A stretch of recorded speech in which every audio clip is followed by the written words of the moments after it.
This is Ryan with Parts Doctor. In this video, I'm going to show you how to replace the coiled cold water tank on your GE refrigerator.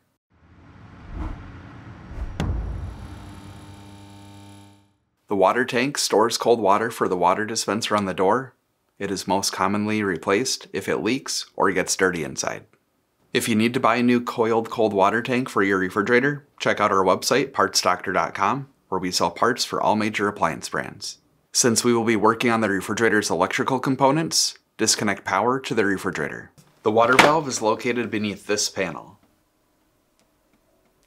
Start by lifting the door bin up and out, then remove the two screws holding the panel in place using a 1/4-inch nut driver,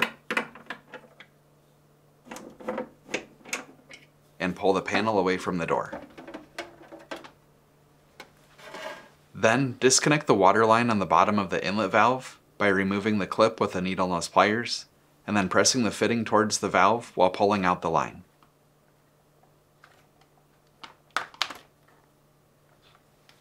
Remove the two screws holding the dispenser housing in place using a 1/4-inch nut driver and rotate the housing to the right, being careful as it's still connected by wires. Slide the cold water tank out of the retaining slot of the housing .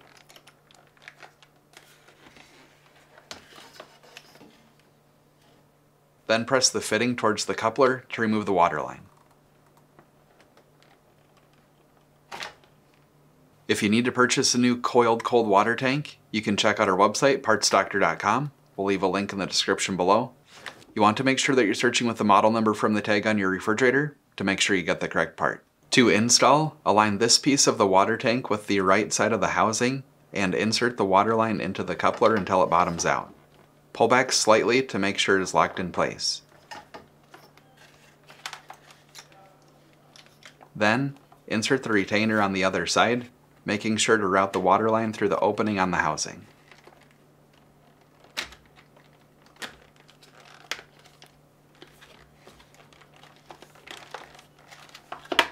Align the dispenser housing and reinstall the two screws. Then, insert the water line into the valve, pull back to make sure it's seated correctly. Reinstall the clip by pressing and locking it into place. Align the dispenser housing and reinstall the two screws.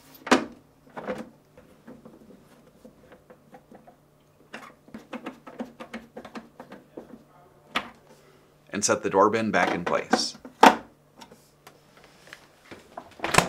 With everything put back together, run a gallon of water through the water dispenser to purge air from the system and to check for any leaks. That's it for this video. If you learned something new, hit that like button. And if you enjoy fixing things and want to see more videos like this or these, please consider subscribing.